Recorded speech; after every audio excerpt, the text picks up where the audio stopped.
We all know some iconic symbols. The Statue of Liberty screams USA. The Eiffel Tower represents Paris. And this mask? Undoubtedly, it's Tutankhamun's, right? Sometimes it feels like historians have squeezed every last drop out of the King Tut story. But guess what? The most obvious details often slip right under our noses. Like the fact that this famous mask didn't actually belong to him, nor was it ever meant for him. Stick with me for the details. Can we get a close-up of that mask? Thanks. See those holes? Yep, they're for earrings. And no, it's not that they had anything against jewelry, but back in ancient Egypt, earrings were typically worn by high-status women or kids. Now, if you know your history, you might say, but Tut was a boy king, wasn't he? You're spot on. He began his reign at just 9 years old. Sadly, that didn't last long as he passed away at a very young age. So when he was 9, he might have worn earrings, but he probably took them off when he hit that no earrings age. Sounds reasonable, right? Actually, not quite. That would have been pretty strange since nobody expected him to pass away young. Certainly not at 9. So no one was preparing a kid's mask for a burial. It's this untimely demise that suggests that the mask used was simply the best option available when Tut passed away. There are more clues pointing to the idea that the mask was found in a hurry. Let's think about this. Even though Tut was mummified and his body could wait a bit, his loved ones wanted him to reach the afterlife ASAP. Some experts even believe the paint in the tomb was still wet when it was sealed. But look at his mask. It's a masterpiece. There's no way it was made in a rush. It's way more elaborate than other simpler cartonnage pieces. The renowned mask of King Tut stands 21 inches tall, adorned with precious stones, and features a golden beard that weighs 5.5 pounds, making the entire mask 22.5 pounds. Okay, I'm a bit confused here. So it seems like it was probably a kid's mask, but it had a beard? I've never seen a 9-year-old with a goatee, and I'm guessing you haven't either. Just think about it. A grown man's face compared to a kid's face. Fun fact for you, our faces pretty much stopped growing at the age of 16, so by 19, Tut would have definitely had the face of an adult man. Can you imagine trying to fit a relatively small kid's mask on a grown man? That would have been super embarrassing, and no one would have let that happen. Right, let's dismiss the kids theory. Now the second option, if you remember, is that the mask could have originally belonged to a woman. This is where the beard theory comes into play. Some researchers believe the beard might have been added later on. Here's another twist. What if the mask was actually made for Nefertiti herself, who ended up maskless? In this case, there are two discoveries. Two birds with one stone. For now, it sounds like a conspiracy theory, I know. But let's give it a shot and delve deeper into the details. So, Tut passed away in around 1323 BCE, probably due to malaria. He had other health issues too, like when he broke his leg, and records suggest he wasn't in the best shape. As for Nefertiti, we have no solid data about her demise. Plus, nobody knows exactly when or where she was buried. The supposed year when she passed away is around 1330 BCE, but she could have lived longer, and the mask was intended and prepared for her. Or maybe they just took her mask right from the burial chamber. After all, they were family. Well, sort of. She was said to be his stepmom, having been married to Akhenaten, who was likely Tut's father. But this is not 100% accurate. Some scientists doubt it. Ah, these ancient Egyptian families. It's hard to keep track of who's who. I know, you're not yet convinced that Tut wore a lady's mask. Let me share one more theory with you. Meet Howard Carter, the enthusiastic archaeologist who discovered Tutankhamun's tomb. It was located in the Valley of Kings outside Luxor, and, to everyone's surprise, was nearly intact. When he entered, he noticed something odd. This didn't feel like a pharaoh's burial chamber. It was classy and all, but it had a vibe that suggested it was made for a woman. Typically, Egyptian pharaohs had larger tombs that suited them better, and even more strangely, it was oriented to the right of the entrance. This didn't add up. That orientation was typical for female chambers, which Egyptian queens used. Another red flag was that the chamber appeared to have been built in stages, and all the artifacts, around 2,000 of them, seemed hastily placed there. Even more curious, they looked like they were meant for other royals. Carter discovered this burial site in 1922, but it remained a mystery as to why it was so bizarre. Almost a century later, Nicholas Reeves thought he may have solved the puzzle. He claimed that King Tut might not have been the original resident of the tomb. Instead, he suggested that the undisturbed resting place of the legendary Queen Nefertiti could be hidden behind the walls of the boy king's burial chamber. Nicholas studied high-resolution photos for months, meticulously examining every pixel. One day, he focused on detailed scans that revealed the texture of the tomb's walls beneath layers of paint. He spotted what he believed to be outlines of two doorways that had been blocked and plastered over to hide them from view. The more he looked, the more it seemed real. Could it be a tomb within a tomb? Nicholas theorized there was a hidden storeroom behind the western wall of King Tut's tomb, and his chamber might just be the outermost section of a larger corridor-style network of rooms. It all sounds fancy, but sorry to break it to you, Reeves' theory was debunked. To find out if he was onto something, experts had to use ground-penetrating radar to see the unseen. Reeves' idea was that if there were gaps, it could indicate the presence of additional rooms. And at first, in 2015, one expert even thought he had found a hidden room. But the glory didn't last for long. A year later, after double-checking, it turned out there were no hidden doorways. By the way, Nefertiti isn't the only legendary woman from Egypt whose burial site remains a captivating mystery. There's a cool legend about Cleopatra that you might enjoy. It's said that she once declared, "No man will ever find my tomb." Kind of fitting, right? After all, the person who's come closest to uncovering her final resting place is a woman. Fast forward a few millennia after she passed away, and while no man has located it, archaeologist Kathleen Martinez believes she might have cracked the code. She's been on the quest for Cleopatra VII's tomb for nearly 20 years, and recently discovered a bust that she thinks represents the famous queen. However, not everyone is on board with her claim. Some experts argue that the bust doesn't resemble Cleopatra at all. Alongside this intriguing marble statue, Martinez's team also unearthed 337 coins, some of which, less controversially, feature Cleopatra's likeness. But the real part is that it's still not officially confirmed. There's no doubt about the existence of the small bust. It's carved from white marble, fits in one hand, and shows a woman wearing a royal crown, according to a translated statement from the Egyptian Ministry of Tourism and Antiquities. The big question, though, is who it actually depicts. While Martinez insists this statue is a representation of Queen Cleopatra VII, many other archaeologists argue that the facial features don't match, suggesting it likely belongs to a princess instead. Sorry, I can't resist the temptation of breaking the magic for a moment. Some folks believe that the whole idea of "no man will find my tomb" is misunderstood. Even if she did say it, what she probably meant was "no living soul," and it wasn't about gender at all. It can as well be just a beautiful legend. Toodaloo! For more than 3,000 years, the gold mask of Pharaoh Tutankhamun stayed hidden in the Valley of the Kings.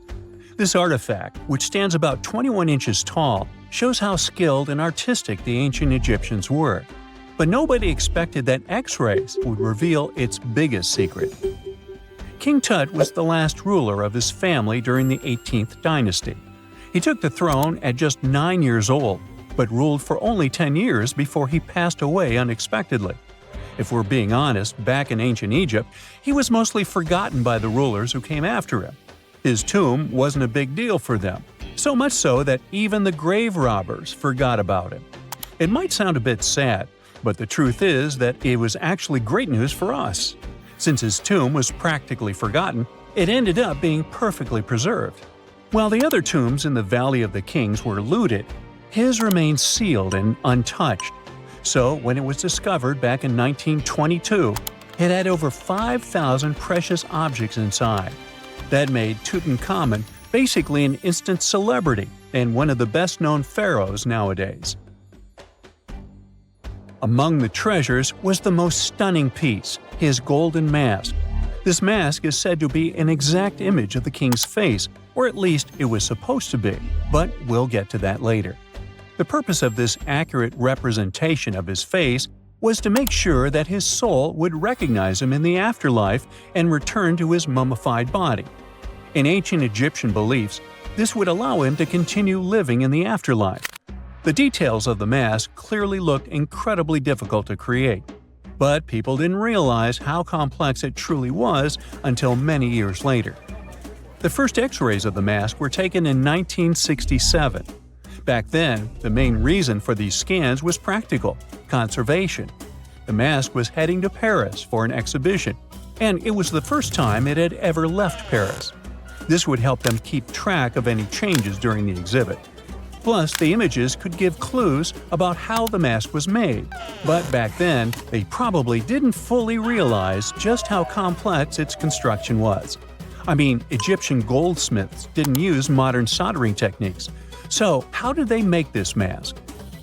New X-rays taken in 2007 gave us some answers. It turned out the Egyptians didn't use pure gold, which is 24 carats. The mask was actually made of 23-karat gold, meaning it was mixed with another material. So specialists discovered that the gold sheets contained a small amount of copper, a reddish-brown metal. This was likely done to make the material more flexible and easier to shape.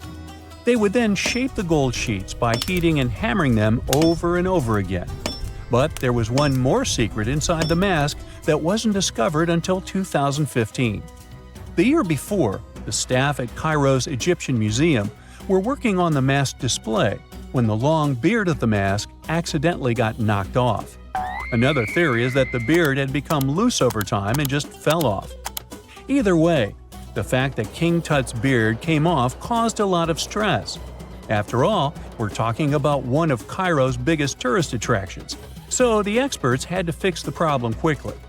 The restoration process started with a detailed recording of the mask's condition. To do this, they had to take a full three-dimensional scan of the artifact. And, by accident, they found something very interesting in the mask.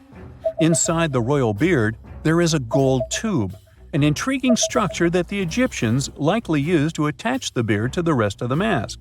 And that proved, once again, that the process of making this mask was even more complex than experts thought. But the mysteries don't stop there. Remember how we mentioned that the mask was thought to perfectly represent King Tutankhamun's face? Well, that might not be entirely true. Some popular theories suggest the mask was never meant for him and was actually made for someone else. A study published in 2015 suggested the mask was originally made for a female pharaoh, his supposed stepmother, the famous and beautiful Egyptian queen Nefertiti. The biggest clue comes from an inscription on the mask. At first glance, it seemed to belong to Tutankhamun. But after a close examination, researchers noted that something else was actually written underneath King Tut's name. The royal name stamp seems to have been altered, and originally it had something written on it that translates to Queen Nefertiti. There is another feature of King Tut's golden mask that was overlooked for years, which adds even more mystery. As we mentioned earlier, experts believe he wasn't respected much by the pharaohs who came after him. And one of the clues that made archaeologists think this is the pierced ears on the mask. Some researchers believe that King Tutankhamun wouldn't have worn earrings after he was a kid. So, according to their theory, by the time he passed away at 18, he shouldn't have been represented with pierced ears. This could also support the idea that the mask originally belonged to Nefertiti, or maybe to someone who wasn't even connected to King Tut. But the mask isn't the only source of mystery. In fact, his whole tomb is full of puzzles. Recently, historians found a sign that the place where King Tut was supposed to be buried was changed at the last minute. For years, experts wonder why a pharaoh who ruled for 9 years ended up in such a simple tomb. When compared to the grandeur of other pharaohs' tombs, his tomb seemed, well, a bit plain. The idea that a king like Tutankhamun would have such an unremarkable resting place just doesn't match up with the power and importance he must have had in ancient Egypt. So, what happened? Well, apparently, this might have something to do with his successor, Pharaoh I. After King Tutankhamun passed away, researchers believe that I made sure to erase him from Egypt's history. So, one theory suggests that he was probably behind the quick decision to place King Tut's body in a smaller, less impressive tomb. When experts looked at I's own tomb, they found something interesting. There is a large wall covered in painted baboons. This is the same type of artwork found in Tutankhamun's tomb. It seems like the same person might have chosen the artwork for both tombs.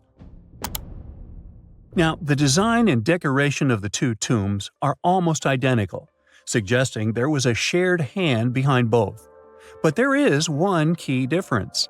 I's tomb is fit for a king. It's much bigger and more impressive, even though the style and artwork are similar to what you see in Tutankhamun's tomb.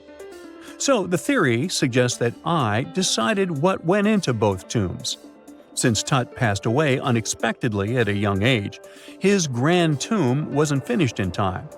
Normally, pharaohs start building their tombs while they're still alive to make sure everything is perfect. But Tut passed away when he was just 18, so there wasn't enough time. I may have taken advantage of the situation, ordering a smaller tomb for Tut and keeping a larger one for himself. Experts believe this theory explains why Tutankhamun's tomb is so simple and how I managed to wipe his memory from history so easily. But in the end, the story of King Tut's mask and tomb is full of mystery and intrigue. Each new discovery sheds more light on what really happened all those years ago. But one thing is for sure, the secrets of ancient Egypt still have much to reveal, and King Tutankhamun will continue to fascinate people for years to come. So looky here, scientists discovered ancient artifacts near King Tut's tomb. Turns out, his VIP final resting place looks more like a public graveyard with about a dozen wooden coffins that's been there for around 3,600 years. Okay, I might have exaggerated a tad. The 11 tombs weren't exactly right next to King Tut, but they were close, near the same city of Luxor. New findings in Egyptian tombs can help us piece together what life was like in ancient Egypt. And guess what? Ancient Egyptians seem to have been remarkably like us, modern humans. Say, the women have always loved jewelry, and archaeologists retrieved a beautifully made necklace with 30 amethyst beads and 2 agate beads, plus a hippo head amulet. Bet it was all the rage back then. Researchers also discovered 2 copper mirrors. One had a handle shaped like a lotus, and the other was decorated with Hathor, the ancient Egyptian deity of the sky, women, fertility, and love. These recent excavations near Tutankhamun's burial site led to another jaw-dropping revelation. For the first time in thousands of years, fragments of Queen Hatshepsut's Valley Temple were uncovered. This fearless woman was thought to be the second female pharaoh, who ruled with both courage and wisdom, leaving a legacy as solid as the stones themselves. Her temple, hidden for ages, opens a window into a time filled with power, intrigue, and spiritual devotion. Archaeologists found over 1,000 beautifully decorated stone blocks on the outskirts of Hatshepsut's funerary temple. There were very few women who managed to take the throne in ancient Egypt. Another tomb was found nearby, and it belonged to the overseer of Queen Teti Sheri's palace, whose name was Jehuti-Mez. Queen Hatshepsut seems to have even more tombs, aces up her sleeve. These tombs were carved into the rock instead of being built as pyramids, showing a unique ancient perspective on how to protect the soul in the afterlife. Experts managed to retrieve some cool ancient pieces from the site. Toys made of clay, mummy masks, winged scarabs, and some amulets. Sadly, there surely used to be way more artifacts, but over the last centuries, there have been people other than archaeologists to stumble upon this site. It's likely that looters got to these tombs before them and may have taken some valuable items. But they did leave behind some cool stuff for the researchers, like pottery used for offerings of bread and meat, along with archers' bows that connect the tomb's owners to the Egyptian military. Meanwhile, soul protection is way more important than you might think, especially if you're roaming around Luxor looking for ancient secrets. You aren't scared of King Tut's curse, are you? Let me tell you what happened to those who weren't scared, but promise me to take it with a dash of salt, okay? For years, Egyptologists, especially those who believed in paranormal activity, were convinced that there was an unsettling curse surrounding Tutankhamen's archaeological discoveries. This belief stemmed from the mysterious and untimely demise of several excavators who discovered the tomb in 1922 with no logical explanation for why they passed away. It was just easier to chalk it up to something supernatural and avoid the whole mess. But it turns out it wasn't a curse at all. It was likely the radiation that caused those excavators to perish. Now, you might wonder where the radiation came from. After all, while radioactivity was discovered in the 19th century, ancient Egyptians, despite their impressive pyramids, didn't have any radium lying around to make Tut's tomb glow like crazy. So, what could be the real story? It might have been toxic waste behind it all. Toxic levels of radiation from uranium and hazardous waste have been lurking inside the tomb since it was sealed over 3,000 years ago. The burial chamber of Tutankhamun's tomb reportedly has such high radiation levels that anyone who steps inside could easily end up with a fatal dose of radiation sickness or an incurable condition. By the way, you can have a somewhat similar level of radioactivity if you don't get rid of those moldy dinner leftovers you left to perish in your fridge a month ago. But this radioactivity isn't exclusive to Tutankhamun's tomb. Ancient Egyptian artifacts discovery is rewarding yet dangerous due to unusually high radiation levels in Old Kingdom tombs all over Egypt. Geiger counters have detected radiation at 2 sites near the Giza pyramids, and radon, a radioactive gas, has been found in several underground tombs in Saqqara. Interestingly, experts believe that the builders of these ancient tombs were aware of the toxins, as some eerie warnings were carved into the walls of many tombs. One inscription ominously declared, "They that break this tomb shall meet their end by a malady that no doctor can diagnose." Other ominous phrases like "forbidden," "due to evil spirits," only added to the fear that supernatural curses haunted these ancient sites. Ominous signs have stunned archaeologists since forever, but the fear grew even stronger a century ago with the mysterious passing of Lord Carnarvon, who funded King Tut's excavation in 1922 and reportedly explored the treasure-filled rooms, along with several others who entered the tomb. Arthur Weigall, another British Egyptologist who was present at the tomb's opening and is credited with starting the curse myth, passed away young when he was just in his 50s in 1934. Chances are the condition that made him pass was connected to radiation. In total, 6 out of the 26 people who were there when the tomb was opened met their end within a decade from various causes. Not only X-ray exposure, those reasons include asphyxia, stroke, heart failure, pneumonia, and even poisoning. Well, isn't this getting a little grim? There was one guy who opened the tomb and somehow managed to avoid the infamous curse, Howard Carter, or so it seemed. Some folks pointed to his survival as proof that the curse wasn't real. After digging up the tomb, Carter published several books on the topic and shifted gears from archaeology to dealing in antiquities for various museums.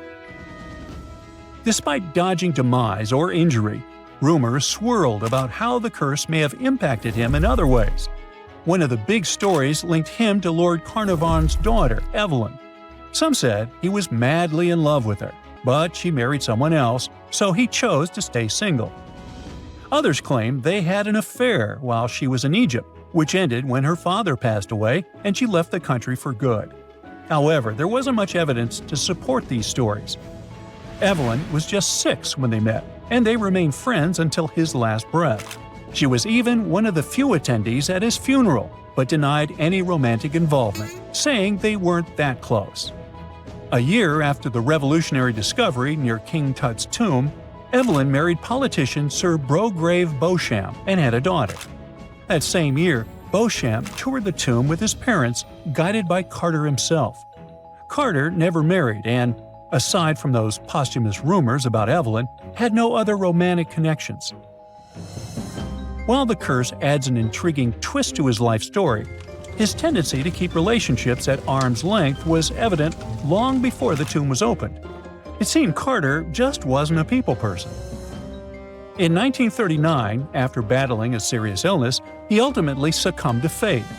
He was 64, which was a pretty common life expectancy in the UK back then, so no one really thought it was off and linked it to an ancient curse. When he passed, it turned out he had several artifacts from Tutankhamun's tomb in his London apartment, which were eventually sent back to Egypt, marking what some viewed as the curse's end. Who knows? Maybe if he hadn't had all those ancient souvenirs at his place, he would have lived way longer. But all the other demises might seem off. The curse theory was likely fueled by some strange events during the excavation. Carnarvon got a mosquito bite that became severely infected, and around the time they opened the tomb, Cairo experienced a bizarre power outage and a freak sandstorm. Back in England, the Earl's dog, Susie, managed to escape from Carnarvon's house and began barking frantically at seemingly nothing. At least that's what the staff and family saw. Strangely enough, at the very moment her owner's heart stopped, Susie started howling and fell down without showing any signs of life. Maybe radiation didn't play a crucial role after all, and those were indeed ancient artifacts from King Tut's tomb that made them all perish. Spooky, huh? Unlike many other ancient Egyptian burial grounds, King Tutankhamun's tomb stayed hidden and free of unwanted thieves for 3,000 years. One reason was that the tomb was smaller than average and tucked away in a place called the Valley of the Kings. This area was already being extensively explored by the time they stumbled upon Tut's spot. The entrance was all covered in debris from building a nearby tomb, which must have also helped keep it a secret. There were also zero writings or signs on the outside of the tomb. Time passing also played a part in keeping it in amazing shape until the 1920s, when a man named Howard Carter finally made it in. But was Carter that big of a hero? Some recent findings say he might have been sneakier than initially thought. People used to think Carter wasn't just a glorified treasure hunter, he was a true archaeologist. Before Tut, he had been on a relentless quest for Egyptian artifacts. He discovered his interest in these unusual objects when he was a child, and soon started drawing the sculptures and inscriptions that were found in ancient tombs. After stumbling upon the remains of King Tut, Carter spent a decade recording and processing all sorts of objects, like golden thrones, chariots, and statues from Tut's tomb, shipping them down the Nile to Egypt's museum in Cairo. Well, at least that was the official story. More recent discoveries claim that not all of the objects made it to Egyptian officials. A secret letter seems to uncover Carter's little 10 for them, 1 for me policy. The letter in question was sent to Sir Alan Gardiner, a philologist and friend of Carter's, dated from 1922. In these writings, Carter mentioned having found the tomb and was asking his buddy for some advice. In another letter from 1934, Gardiner seems to be thanking Carter for an amulet, which was sent to him as a thank you gift. Carter was adamant that it didn't come from Tut's tomb, but evidently it did. Even the British director of the Egyptian Museum was onto Carter's sneaky endeavors, but couldn't prove it. He compared Gardiner's amulet to others from Tut's tomb, and lo and behold, they were a perfect match. Gardiner was so disappointed to have been put in such a sticky situation that he vented to Carter in another letter. Deciding to be a good friend, Gardiner didn't throw the famous archaeologist under the bus. Instead, he advised Carter to take those stolen goods back to Cairo, just like he'd advise you to like this video and subscribe to the Brightside channel for more amazing videos on the most unique topics in history. It's not the only shady piece of information on Carter's post-discovery behavior. In 1947, a man named Alfred Lucas, who used to work with a controversial archaeologist, gave some information in an obscure journal in Cairo. He claimed that Carter sneakily cracked open the burial chamber door himself. Then he sealed it back up like nothing had happened before the official uncovering. Now, why would he do that? Well, the same theory suggests that Carter and his crew might have entered the tomb early so they could get their hands on some ancient goodies. Obviously, these people couldn't risk having such objects sold while they were still alive, but made sure they were auctioned off after they passed. Carter, though, never confessed to anything. He made no official denial either, but the Egyptian government couldn't risk any more mysterious disappearances, so they prohibited him from entering the tomb for a while. Some have connected this apparent stealing to the curse of King Tut. If you've never heard of it, know that it became quite the scary tale soon after King Tutankhamun's resting place was uncovered. It claimed that anyone messing with the tomb of the boy pharaoh would face some serious bad luck. It's not all dramatic like a mummy going on an aggressive spree, but word got out that the people involved in disturbing King Tut's lair met some mysterious, untimely ends. The main untimely passing related to this supposed curse is that of George Herbert, the 5th Earl of Carnarvon. He was this British aristocrat who helped fund the search for the tomb. He passed away just a year after the tomb was opened. Now, people love to call it mysterious, but it turns out that Herbert was already in pretty bad shape health-wise when he got to Cairo, and he ended up getting taken down by a regular disease. Now, let's talk numbers. There were a lot of people linked to this tomb opening – security guards, archaeologists, and supporting staff. And sure, a few of them did pass not long after the tomb started receiving visitors. As much as we'd like this curse to be true for the sake of, good storytelling, statistically, if you have a bunch of people connected to opening a tomb, you'd expect some passings just by random chance.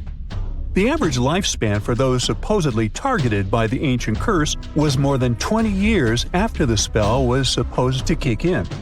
Herbert's daughter even lived until the 1980s, that's half a century later. And Howard Carter himself lived until 1935, a solid 16 years after the big reveal. Some have suggested that the whole curse was nothing more than a careful PR strategy. You see, when Tut's tomb was found, Howard Carter wanted to make a priority out of keeping nosy reporters away. So he might have come up with a curse hanging over anyone entering the boy king's resting place. But what was stolen from King Tut's tomb anyway? Well, some jewelry to begin with. It might have been snatched by Howard Carter himself, according to a French specialist. He did some intensive research by looking at old pictures taken from inside the tomb back in the 1920s.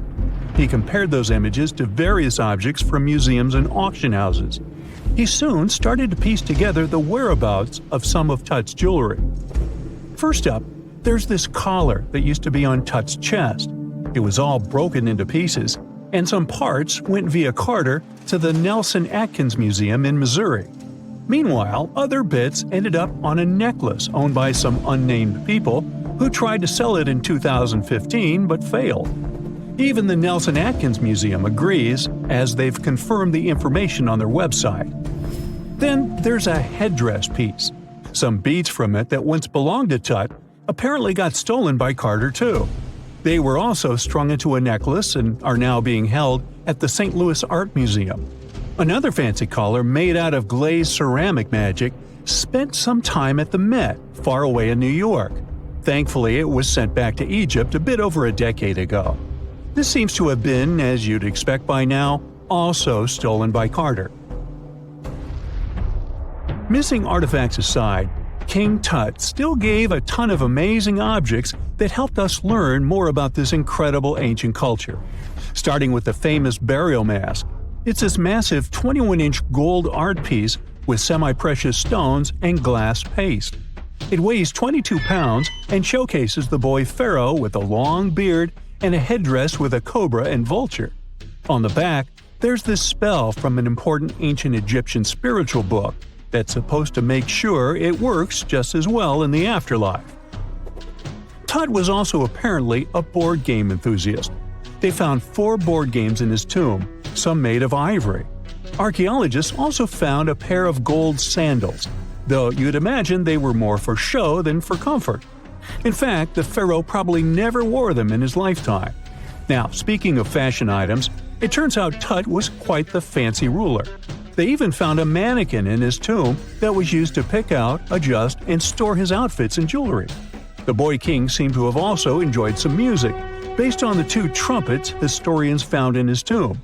Though they were played back in 1935 in a BBC broadcast, the instruments are today considered too fragile to be maneuvered. Miles and miles of yellow sand, treeless mountain ridges, and scorching hot sun over your head. And suddenly, something you'd never expect to come across in a barren desert. A small group of overexcited people. They're as happy as you would be if you'd won a lottery. They've just found an ancient tomb, once flooded with its walls in bad shape. But the stuff they discovered inside proves that this is the burial site of one of Egypt's most mysterious pharaohs. Historians have been hunting for his tomb for years, but no one expected it to hide ancient treasures. Fast forward. After careful examination of the site, Egyptian officials have announced the discovery of the tomb of King Thutmose II. It's the last missing tomb from Egypt's 18th dynasty. And this is also the first royal tomb found since King Tutankhamun's was discovered in 1922, in more than 100 years. A team of Egyptian and British archaeologists found the tomb in the Theban Mountains area, west of Luxor, near the famous Valley of the Kings. Before this, the site was only known as Tomb C4, but during their excavation, the team found clear evidence proving it belonged to King Thutmose II. Archaeologists actually found the entrance and main tunnel leading to the tomb in 2022. But at first, they thought it belonged to a queen because it was near the graves of Thutmose III's wives. It was also close to Queen Hatshepsut's tomb. Originally, it was prepared for her when she was just a royal wife. But everything changed when she became pharaoh. But we'll talk about this twist of fate a little later. But soon they realized that their discovery was much more significant. They found alabaster jars with Thutmose II's name and the words "deceased king" written on them. That's when they realized that the tomb was actually his final resting place. Sadly, Thutmose II's tomb has seen better days. According to the head of Egypt's antiquities sector and the leader of the Egyptian excavation team, the tomb suffered major damage from ancient floods not long after the pharaoh's death. Water swept through the burial chamber, likely destroying or displacing many of the original artifacts. Much of what had been once inside the tomb was moved elsewhere in an attempt to salvage it. The researchers found out that the tomb had a basic design, with an entrance, a sloping main corridor, and a burial chamber. The corridor was coated in white plaster and rose about 4.5 feet above the floor of the burial chamber. A large staircase and a very large descending corridor of the tomb indicated its grandeur. It took the team a long time to navigate through, though, as the tomb was blocked by flood debris and collapsed ceilings. Only after crawling through a 32-foot passageway with a small 16-inch gap at the top, the worst nightmare for those of us with claustrophobia, were they able to reach the burial chamber. There, they were in for another surprise. They cleared the debris, expecting to find the crushed remains of a burial beneath. But the tomb turned out to be completely empty, and it was not due to robbery. It had been deliberately emptied. The researchers soon realized that the tomb had been flooded since it had been built underneath a waterfall. It happened just a few years after the king's burial, so the contents of the tomb were moved to another location. That's why there was a second corridor in the tomb. It was most likely made to help remove King Thutmose II's body from his flooded tomb. Despite the damage, the excavation team made some really exciting discoveries. They found traces of mortar decorated with blue inscriptions, yellow stars, and fragments from the Book of Untouched, one of the most significant funerary texts in ancient Egypt. The book was meant to guide the deceased through the underworld, ensuring a safe journey to the afterlife. Now, how about we sneak a peek at ancient Egypt's 18th dynasty? It was all about conquering lands, expanding the empire, and building jaw-dropping monuments. Some of the biggest names from that era: Thutmose I and Thutmose III, both legendary warrior kings who left their mark in history. Thutmose I was a fierce fighter who led major military campaigns, pushing Egypt's border further south than ever before, all the way to the fourth cataract of the Nile. His victories gave Egypt access to new trade routes, stronger political ties, and more wealth. His conquests were so significant that they were recorded in the tombs of his top officials. Thutmose III, sometimes called Thutmose the Great, took things even further. He was not only an incredible military strategist, but also the commander of Pharaoh Hatshepsut's armies before becoming king himself. He led between 17 and 20 military campaigns, winning every single one and expanding Egypt's empire to its peak. He even created the world's first navy. Thutmose III is often remembered as Egypt's greatest warrior pharaoh. And sandwiched between these two powerhouses was Thutmose II, a pharaoh who doesn't get nearly as much attention. Hey, the middle child, right? His reign lasted only about 5 years before he passed away at around age 30 in 1479 BCE. He is kind of a mystery. No one really knows what he accomplished. For the longest time, even the location of his burial site was totally unknown. His body was actually found in the 19th century. It was just lying around in the mortuary temple of Deir el-Bahari, in a secret chamber where priests used to hide royal mummies centuries after their original tombs were looted by grave robbers. In other words, Thutmose II's body must have been moved from his original resting place at some point in history to protect it. During his lifetime, Thutmose II made at least one major impact on Egyptian history. He married his half-sister Hatshepsut. That might not sound like a big deal, but it helped her become Egypt's greatest female pharaoh after he passed. The catch? She kept her stepson, Thutmose III, off the throne for decades. When he finally took power, he erased her name from history out of spite. And still, Hatshepsut is one of Egypt's greatest pharaohs, no matter if you're talking about a man or a woman. She brought a lot of wealth and art to Egypt. She led a big trading trip to a place called Punt, where she brought back things like gold, ebony, and incense. She also made sure her name lasted by building amazing structures that we can still see today. At Karnak, she added huge obelisks. One of them is still standing tall. She also was the one to build the Temple of Deir el-Bahari with its countless columns. She was buried there.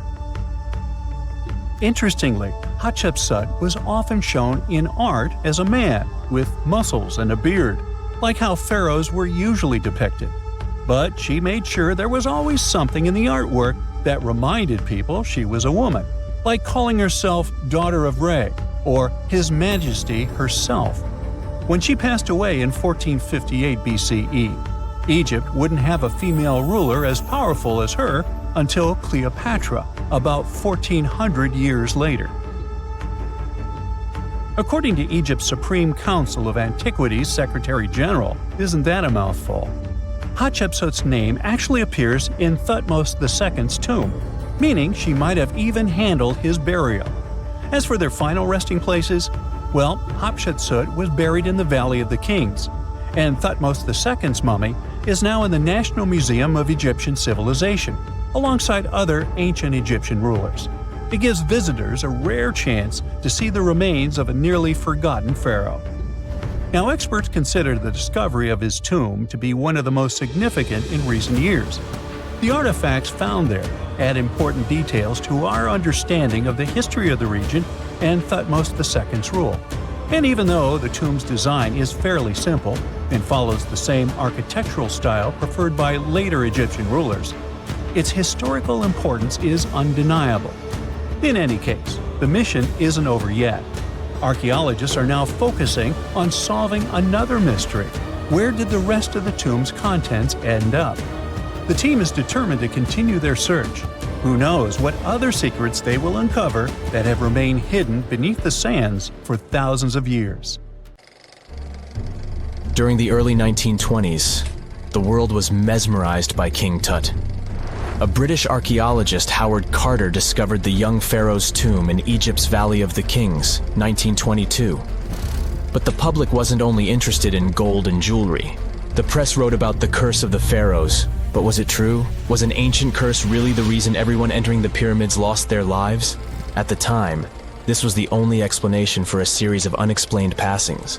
The man present at the opening of King Tut's burial chamber, George Herbert V, Earl of Carnarvon, lived only 5 more months after the discovery. He had also sponsored the dig. In comes Sir Arthur Conan Doyle. You probably know of him, the English writer behind Sherlock Holmes. He claimed that an evil elemental caused the explorer's demise. He must have been joking, right? Unfortunately, no.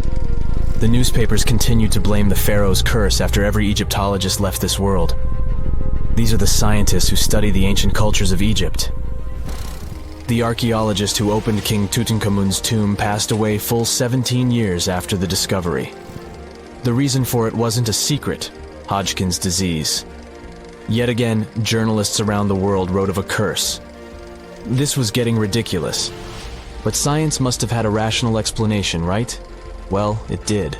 And that explanation was common mold. Harmful fungi, Aspergillus, can survive for ages in sealed tombs. When humans inhale them, there's a high risk of infection in people who have a weakened immune system. Today, doctors believe this is what happened to the unfortunate explorer more than a century ago.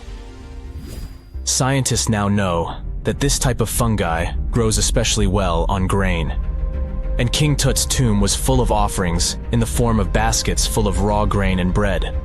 Researchers discovered other varieties of fungi on ancient Egyptian mummies. These molds can easily cause some nasty consequences for humans. The danger of rotting organic material is real. Just look inside your fridge. Any food leftovers you have there start to go off after just 3 to 4 days. You can imagine what happens to food in a sealed chamber after thousands of years. Food is just one kind of organic material. There is also wood. If you expose it to water or even moisture in the air, it starts to deteriorate. You don't have to travel to Egypt to see the effects of this process. Any abandoned building in your neighborhood can serve as an example. When a piece of wood gets wet and has no way of drying out, there is going to be damage. From fungi to wood-boring insects, the list is long. Rotten wood presents a huge structural issue. Beams and floor panels are all made of timber, so you better not go inside a failing building. You can easily lose your footing.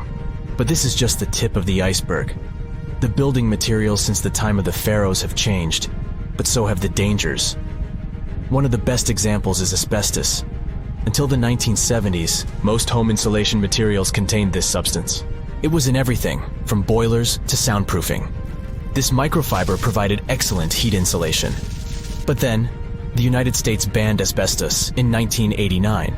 The UK did the same a decade later. The reason for it is that asbestos becomes a health hazard when it gets damaged. When humans inhale asbestos fibers, they can get seriously sick. Abandoned strictures are full of this material, and there is no one to maintain them. You see the danger now.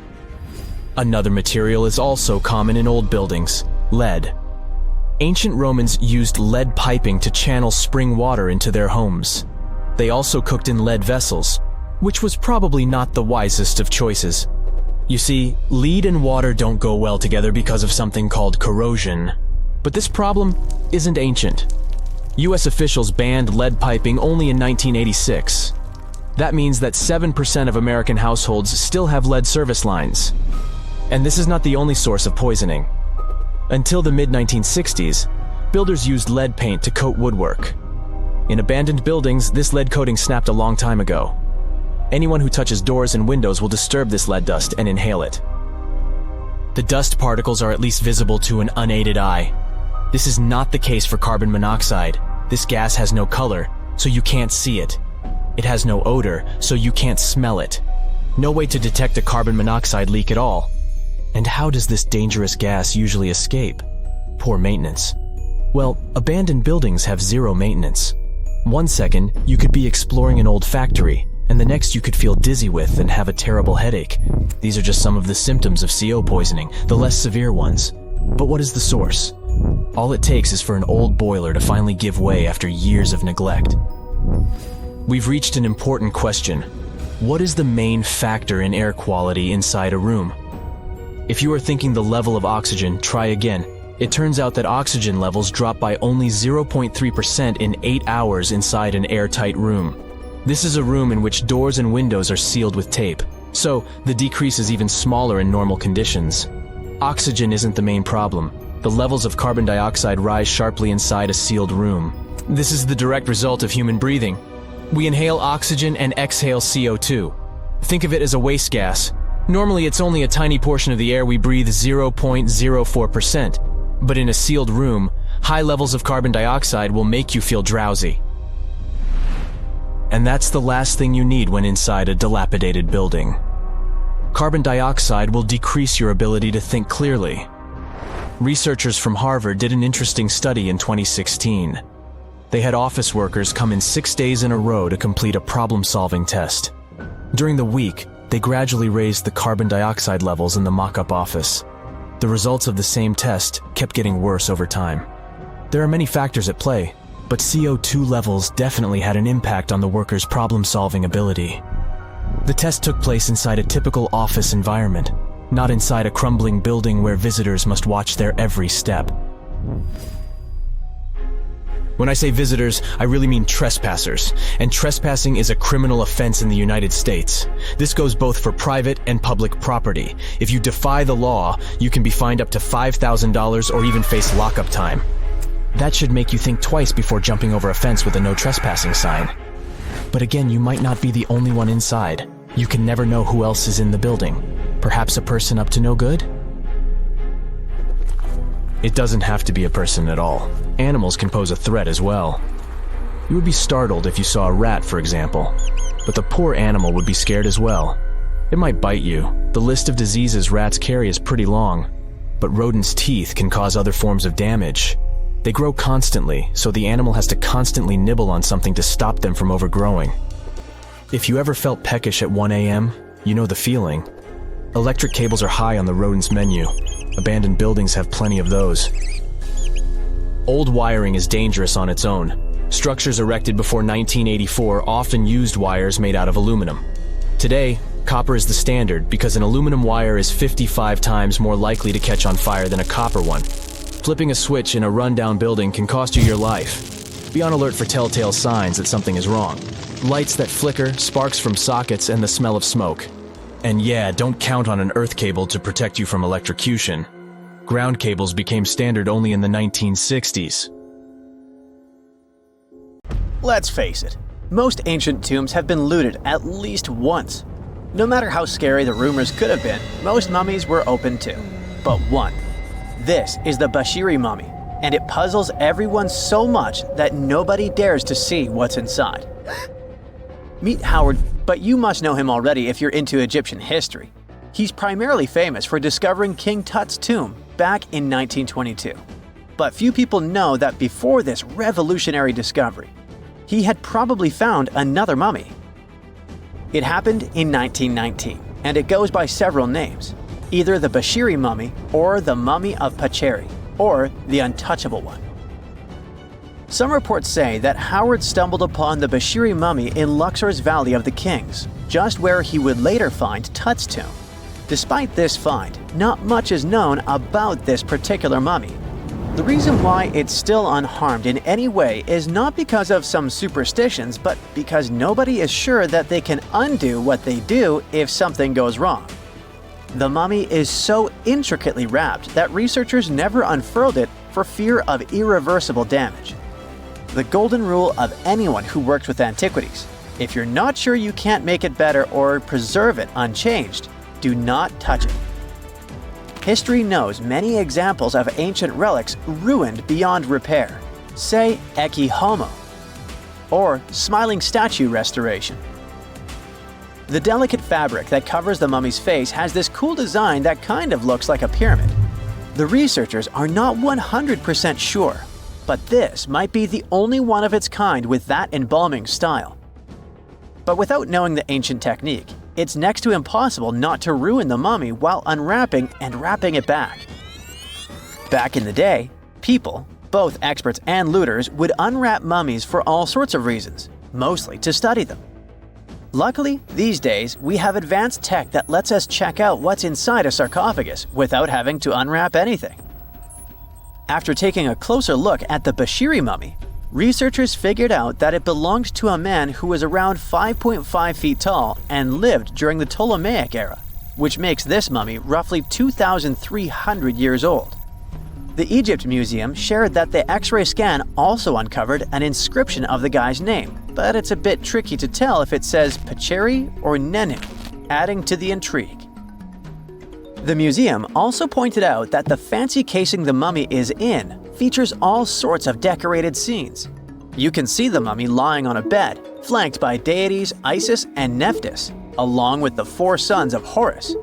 Plus, there are 2 images of the funerary god Anubis at the feet of the casing.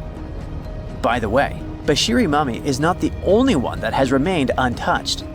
This is Issa Temkebde, and Gaston Maspero, a French archaeologist, made the decision to leave her mummy untouched, wanting to keep her resting peacefully since she was in such amazing shape. He did mention, though, that her tomb had been raided long ago. Thanks to some X-ray work, we learned more about the mummy. The scans revealed a few artifacts still wrapped up with the wife of a high priest, including amulets around her neck, right arm, and forehead. The X-rays also showed she had some dental issues and arthritis in her knees. While she passed away as an older woman, it's tough to pinpoint her exact age. However, various sources from her son's reign indicate that she was held in high regard in the kingdom. Isitemkebd served as the sister wife of Penejam II. You got me right, they were related by blood and were siblings, but back then it was pretty common to get married this way to preserve the purity of the bloodline. Say that to Habsburg, duh. Their chase for purity only led to inbreeding and the notorious Habsburg's jaw. Right, I guess we should not judge ancient Egyptian rules and morals, but what we can say for sure is that both Bashiri and Isitemkebd were incredibly lucky to stay untouched. The odds were not in King Tut's favor, though. The researchers' work hit him hard. The tomb itself was discovered in 1922, but it wasn't until 1925 that the nested coffins were opened during an excavation. The outer coffin, held together with silver pins, opened up to show another coffin shaped like a mummy, decorated with colorful glass and flower garlands. There were worries about the king's mummy because it had been exposed to moisture. The middle coffin was pretty heavy and didn't have any handles, so they had to be super careful taking it out. Inside the innermost coffin, which was solid gold and wrapped in a red cloth, they found the royal mummy, and this all went down on October 28, 1925. Tutankhamun's mummy, measuring about 6.07 feet, fit snugly into the innermost coffin, which was 6.17 feet long. You can already tell there was a problem, right? Imagine how hard it is to extract something as fragile as an ancient dried-up mummy, especially when there's not much room for maneuver. Plus, the mummy looked sus. It was pitch black. Howard Carter, the lead archaeologist of the expedition, estimated that around 2 buckets worth of oils had been poured over the mummy. But care had been taken to avoid the mask and feet. It was made to preserve him better. The body was positioned at a slight angle in the coffin, and there was a noticeable difference in the amount of dark oils on the right and left sides, indicating that the coffin might have tilted while being lowered into the sarcophagus.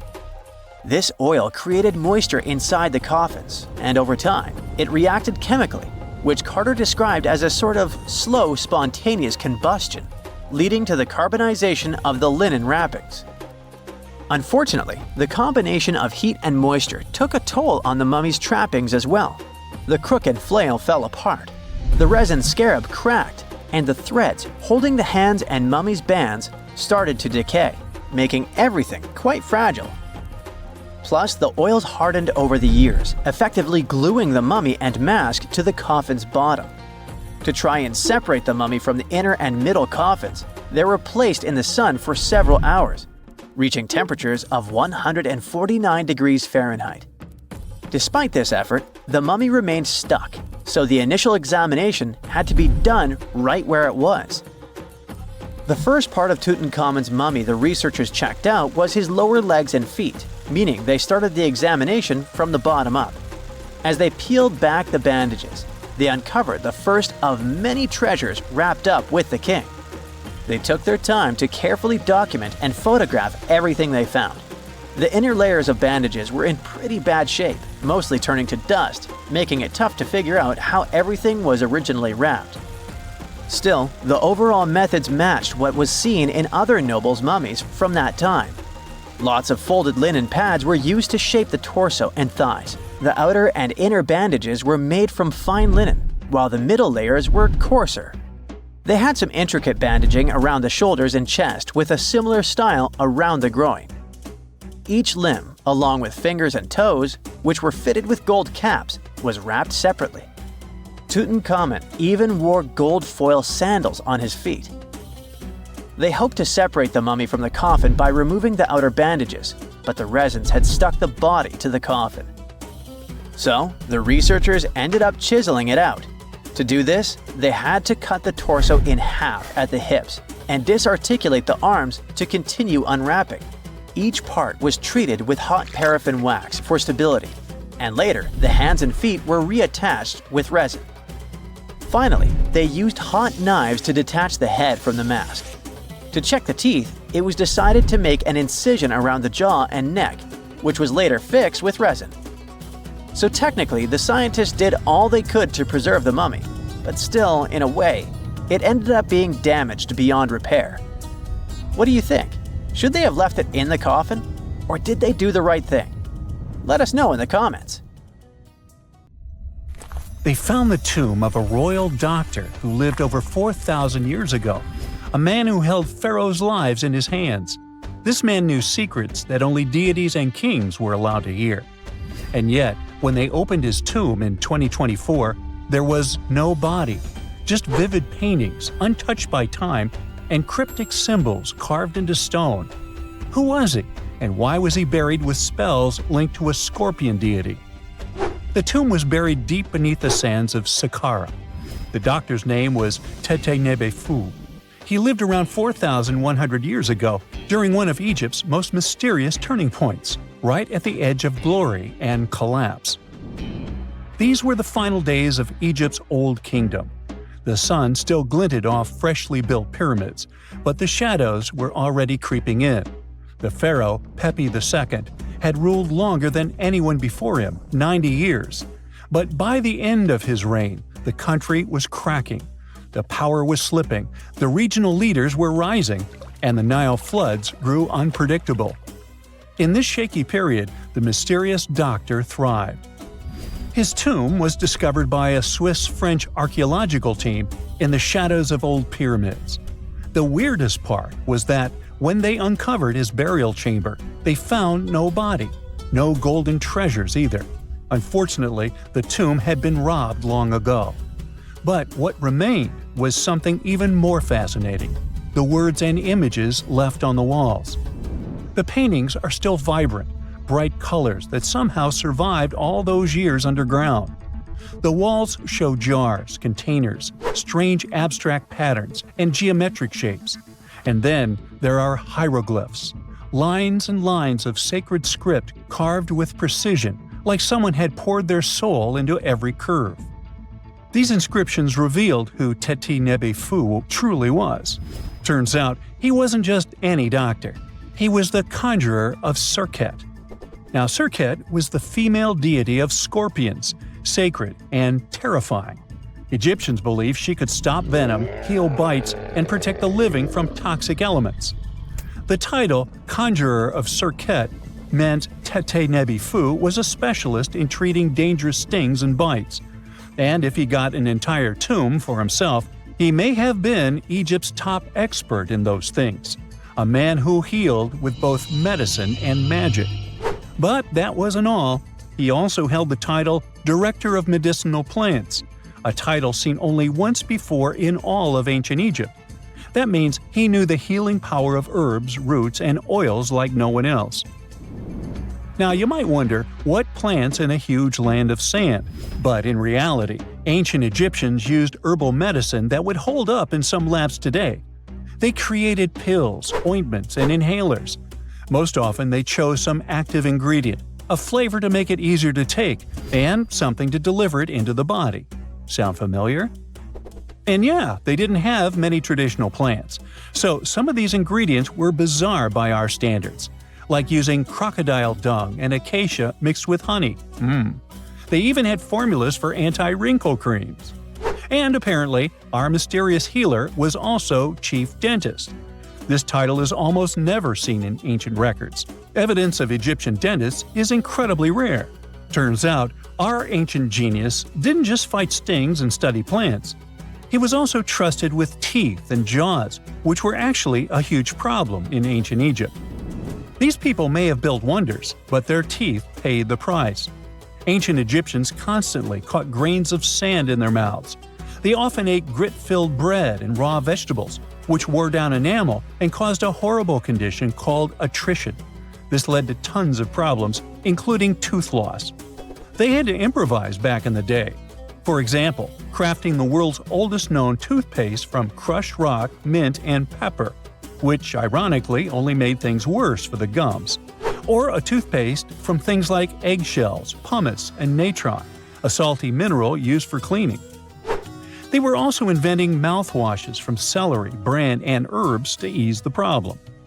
Some mummies were even found with crude metal braces and gold wires attaching missing teeth. Though we're not sure if these were for the living, or was it just a nice little addition added as an afterlife gift. So, Tutankhamun specialized in all these fields. 3 rare titles for one man. Now back in the day, he must have been admired as incredibly knowledgeable. In a world without modern science, he would have been like a sorcerer who knows how some leaf or bark could save a life. That's why archaeologists believe Tutankhamun wasn't just any doctor. He was, most likely, the royal physician, the one who treated the pharaoh himself. We don't know for sure which king he served. Maybe it was Pepi II, and who knows, maybe that's why the guy lived so long. But if that was the case, Tutankhamun may have lived through the final moments of the Old Kingdom, watching the Golden Age crumble from inside the palace walls. And then he was buried, the body was looted, or perhaps just lost to time. But the team says they're still studying the tomb, still uncovering the traces of this incredible man. Overall, ancient Egyptians were practicing medicine on a crazy advanced level. Some practices feel familiar even today. They had hospitals, specialists, surgeries, and many more things, even medical schools. Both men and women were allowed to be doctors. They healed with various methods and practiced surgery with actual tools, scalpels, forceps, even sutures. Some doctors treated only the eyes, others the teeth, the stomach, or even what they called the hidden diseases. They knew how to clean and dress wounds, could set broken bones using splints made of wood or reeds wrapped in linen, and even prevented infections. There were even proctologists. They also built the first prosthetics, like a wooden toe with leather straps that help people walk normally again. The oldest known prosthetic is 3,000 years old. Now, the most shocking part is how they actually even tried to remove tumors. A recent study looked at a 4,000 years old skull. It belonged to a man in his 30s. There were signs of past tumors, and around 3 of them, there were marks, surgical cuts made with a metal tool. That suggests someone attempted to remove or study them, maybe treatment, maybe an autopsy. There was another skull of a woman over 50 years old. It also showed similar signs, but with healed fractures from an earlier injury, which is amazing because her treatment might have actually been successful. Being a healer in this society meant something powerful. It meant being a priest, a scientist, and a magician all at once. To ancient Egyptians, medicine was a necessary art, and they treated it with as much reverence as they did their deities. That's because they believed that sickness could be both physical and spiritual. So a doctor could recite a spell while applying a salve, and a lot of their treatments worked. The reputation of doctors in ancient Egypt was so strong that leaders from other parts of the ancient world, like Persia, actually sought them out. Even Homer, the Greek poet, One said the Egyptians were the most skilled healers of all. Of course, their understanding of the human body wasn't perfect. For example, they thought the heart controlled thought and emotion. They also didn't know what the brain really did. But their approach, observe symptoms, diagnose, and treat, well, that's modern medicine. Sure, they prayed over the wound, but they also healed it, didn't they? Their most famous physician was Imhotep. That guy was a true polymath, an architect, priest, and a healer who became so revered he was later worshipped as a deity of medicine. Yep, a human who was so cool they turned him into a deity. He lived 2,000 years before Hippocrates, the so-called father of medicine. And yet, some people joke we should drop the Hippocratic Oath altogether and swear an Imhotepic oath instead. These people weren't just laying the foundations of pyramids, they were laying the foundations of healthcare. If there's a question that still baffles archaeologists to this day, it's this one. How did the ancient Egyptians build those magnificent pyramids? As far as we know today, their resources were quite limited, especially in terms of tools and building materials. We still don't have a fully satisfying answer, but hey, we've got some pretty amazing theories worth considering. The leading contender among these theories involves the clever Egyptians employing a sneaky strategy. Now picture this. They constructed a slanted and curving mound made of bricks, earth, and sand encircling the pyramid to be. As the pyramid grew taller and taller, they simply increased the height and length of this wacky structure. It's like they were playing an ancient game of Jenga. Now, how did they get those massive stone blocks up there? Well, according to the legendary ancient Greek historian Herodotus, they used sleds, rollers, and levers. It sounds like they turned construction into a supersized game of tug-of-war. And guess what? Herodotus also claimed that the Great Pyramid, the one from Giza, the granddaddy of them all, took a whopping 20 years to build. There's more. Herodotus also dropped a mind-boggling number on us. 100,000 men were supposedly involved in this pyramid extravaganza. Did they hire the entire Egyptian population? Well, it might not be as far-fetched as it sounds. These men were probably mostly farmers, so they probably focused on the pyramids when there wasn't much work to be done in the fields. Like during the flood season of the Nile River. Obviously, specialists in the archaeological community had something to add to this theory. By the late 20th century, they discovered some evidence that suggests the workforce might have been smaller and more permanent than previously thought. Instead of a massive army of 100,000 pyramid builders, they proposed that a modest crew of around 20,000 workers, accompanied by support personnel like bakers, physicians, and even spiritual leaders, could have gotten the job done. There was also this theory that claimed that the pyramids were actually built from the top downward. It suggested that these colossal structures were nothing more than isolated hills used as quarries. The stones were supposedly drawn from these hills, and over time, competing engineers took charge and transformed them into the iconic pyramids we know today. Now, before you dismiss this theory as a wild fantasy, some folks thought it wasn't completely crazy.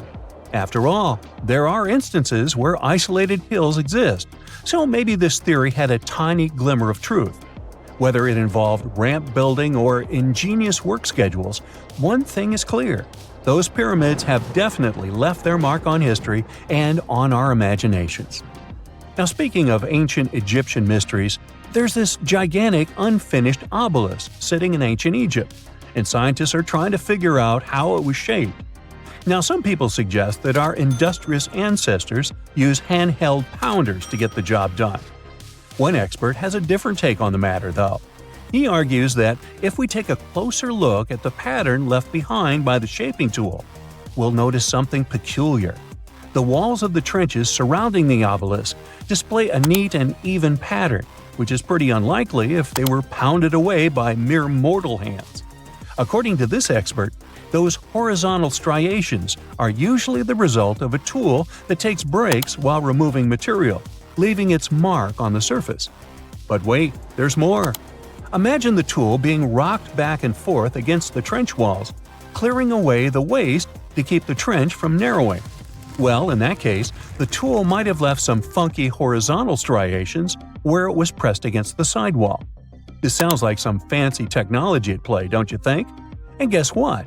The dynastic Egyptians probably didn't have access to that kind of know-how. Another famous Egyptologist from way back also uncovered a bunch of core drills during his adventures. Although the actual drill bits are missing, his collection houses these particular core remnants made of limestone, alabaster, and even granite. These constructions aren't the only amazing thing the ancient Egyptians left behind, though. As it turns out, the Egyptians were the genius minds behind the creation of the handheld mirror. Yeah, that little mirror you use every day to check yourself out. But here's the twist.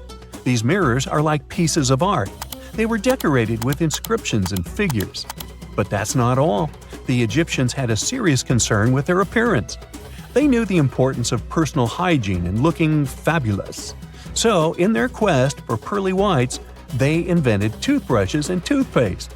Dental problems were pretty common back then, and their smiles weren't exactly all white. Dentistry wasn't their strongest suit, you see. Maybe their minds were distracted by all that pyramid building. So that doesn't mean those ancient toothpaste recipes weren't amazing. One delightful concoction included rock salt, mint, dried iris petals, and pepper. Some brave dentists in the 21st century tried it out, and it worked pretty well. Ground-up ash was also used in another recipe to create a tooth cleansing paste. Mint was missing, so that didn't do much for their breath. That's when the genius Egyptians came up with the world's first breath mints. They made tablets from heated spices like cinnamon, and they mixed it with honey. Now, let's shift gears to home decor, Egyptian style.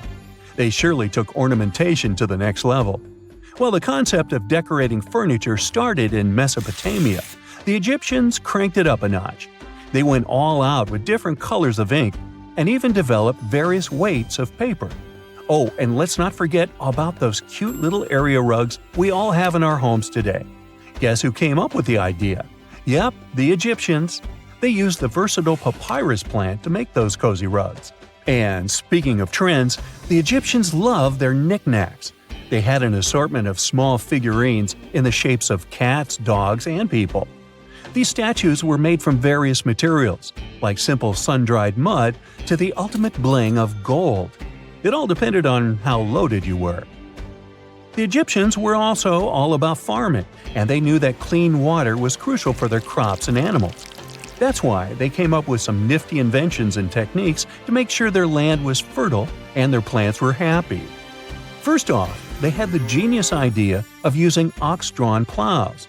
They had two types of plows, heavy and light. The heavy plow would strut its stuff, cutting deep furrows in the soil, while the lighter plow followed behind, fluffing up the earth. But they didn't stop there. After plowing, the Egyptians would break up clumps of soil and sow the rows with seeds. To give those seeds a good old squish into the furrows, they'd march their livestock across the field, effectively closing up the furrows. But hey, all that hard work would be pointless if their seeds were as dry as the Sahara. That's where irrigation comes into play. The Egyptians were so good at it that other cultures, like the Greeks and Romans, couldn't help but copy their techniques. Now let's switch gears and talk about the marvelous architecture of ancient Egypt. These folks weren't just skilled farmers, they were also architectural maestros. They built these fancy canals to carry water to farms and villages, and boy, did they know how to make those canals look pretty. Just imagine strolling along a canal lined with ornate structures. The pharaoh Ramesses the Great was quite the overachiever when it came to construction. One of his mind-blowing creations was the construction located at Abu Simbel. This building was designed so that twice a year, the sun would shine directly into it and illuminate the statues of Ramesses. And let's not forget about the corbelled arch. Without this architectural gem, we'd be missing out on some mind-boggling structures like the Great Pyramid. The Egyptians knew how to make things stand tall and proud, thanks to their engineering and construction wizardry. They built grand halls and inner sanctums that make your jaw drop. And some of these temples doubled as astronomical observatories. A gruesome discovery took place in Egypt some years ago. You want to hear about it? 16 human hands, carefully buried in 4 eerie pits. They didn't look too much like human hands at first, since they were abnormally large, but they were. Weirdly, there were only right hands, no left hands were in sight. It turned out that it points to the practice of an ancient dark ritual. Old Egyptian art and tales talked of a ceremony where warriors would present the right hand of their adversaries as proof of victory and ask for gold in return. Egyptians believed in the afterlife, so cutting off someone's hand meant you cut off their power eternally. Guaranteeing this type of defeat was interesting to the winning party. Here, the fight was between Egyptians versus Hyksos, who lived in what was once known as Canaan. Egypt has always been the center of some history-changing findings, and some time ago, this papyrus was found. If we stretched it open, it would be just a tad bigger than the height of a skyscraper. The world's tiniest skyscraper, which is located in Wichita Falls, Texas. When humans didn't write on their notes app, they wrote on this thing, made from the medulla of a papyrus plant. Around 2,000 years ago, ancient Egyptians wrote something reminiscent of a book where they describe most of their funerary traditions and their visions of the afterlife. It's considered one of the most important texts from ancient Egypt and is still sold in bookstores to this day. This ancient manuscript was unearthed from a chamber located just south of the Pyramid of Djoser, located in Saqqara. Oh yes, Djoser is the oldest pyramid in Egypt and not the Giza pyramids like most people think. So recently, the site of Saqqara buzzed with excited archaeologists who probably found one of Egypt's oldest complete mummies. They believe that this beautiful and well-preserved mummy was that of a wealthy man. He was discovered in a deep shaft, covered in layers of gold leaves. There are many symbols that show he was an important and wealthy man, like the band he wore on his head, the bracelet on his chest, and the fact that he was embalmed with a tunic, which was reserved for Egypt's finest. The most exciting part of the entire discovery was finding the resting place sealed with mortar, just as the ancient Egyptians had left it 4,300 years ago. Now this may sound weird, but back in 2008, archaeologists discovered a missing pyramid. Now it went missing because it deteriorated over the span of 4,000 years. Today, you can only see its base. It was a pretty important site back in ancient times. It is said that around the area of the pyramid, the ancients hosted a special type of ceremony where high priests would carry mummified remains of sacred bulls. Now here's a fun fact. Ancient Egyptians believed that Apis bulls were earthly incarnations of the city deity of Memphis and was connected to rites of fertility. It wasn't just any Apis bull though. They needed to be all black with a single white mark between its horns and a bunch of very specific characteristics. They were selected by the local priests and honored until they passed away. After that, they were mummified and buried in underground galleries. Meanwhile, this missing pyramid sort of disappeared around the 1800s. It was a German archaeologist who first found it in the village of Saqqara. He called it the Headless Pyramid when he first found it. But then, years after the official discovery, the desert sand came along and covered the whole thing. There were some excavations between the 19th and 20th centuries, but they weren't too systematic. That's why scientists were so thrilled when they dug an entire pyramid's base after removing the 25-foot mound of sand that was covering it. Oh, and it turns out American archaeologists are excavating a cemetery in Egypt that could contain over 1 million mummified bodies. So far, archaeologists have dug around 1,700 mummies. One of the main differences from other classic Egyptian mummies is that these people weren't kings and pharaohs. They were commoners that most likely lived about 1,500 years ago, when Egypt was controlled by the Roman and Byzantine empires. The name of the cemetery is cool though, the Way of the Water Buffalo, just in case you want to check it out on your next trip. Other than bulls and buffaloes, ancient Egyptians also liked baboons. Are you seeing a pattern here? In the beginning of the 20th century, archaeologists discovered a site filled with mummified baboons in a place called, guess what? The Valley of Monkeys. An animal wouldn't have been mummified if it wasn't considered important. Certain animals were more important than others, since they were linked to specific deities. Jackals were connected to Anubis, the ancient god of the afterlife, and cats were likened to the female deity Bastet. Baboons were a pretty big deal, since they were believed to be connected to Thoth, the deity of wisdom and advisor to Ra, one of Egypt's supreme deities. The archaeologists who studied these animals weren't too happy. They think these baboons were kept inside and were deprived of sunlight for most of their lives. They had extreme vitamin D deficiencies and they were poorly fed. Maybe Thoth got angry with these baboon keepers. Just a guess. Since there's never a boring day for archaeologists in Egypt, they also found human mummies with golden tongues. Since Egyptians were all about the afterlife, they believed that golden tongues might help a person speak once they pass to the other side. I mean, it's a long shot, but hey, why not? Some of these mummies were placed in wooden coffins with goods, such as necklaces, pottery, golden artifacts in the shape of lotus flowers and scarab beetles, and iPhones. Just kidding. A new temple was also unearthed recently in Egypt. Scientists believe it was dedicated to honor Zeus Cassios.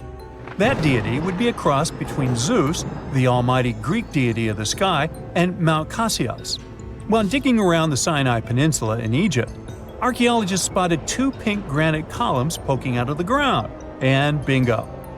They believe these columns represented the temple's front gate and collapsed during an earthquake many years ago.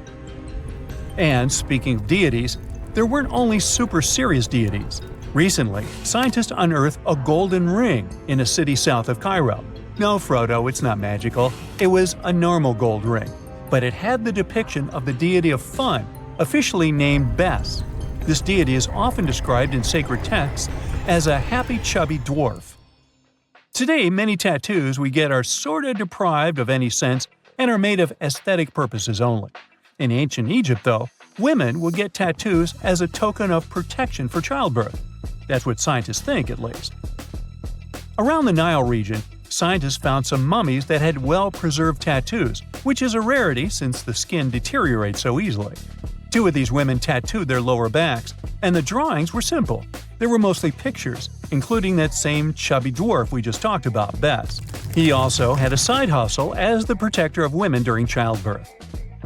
Now, would you believe me if I told you ancient Egyptians invented robots? No? Well, that's because that's not entirely true. Sure, they were astronomers, mathematicians, and engineers, and somehow they also squeezed an eccentric invention into that package. An automated deity some scientists called Hathor. This wooden statue had been in the Metropolitan Museum of Art for years before someone noticed its secret. With the help of an X-ray machine, specialists discovered a mechanical operating system inside it. The pulley-like axis goes from the statue's shoulder to her left leg. When the system rotates, the statue raises and lowers her hand. Hey, pick me! Pick me! I got my hand up here.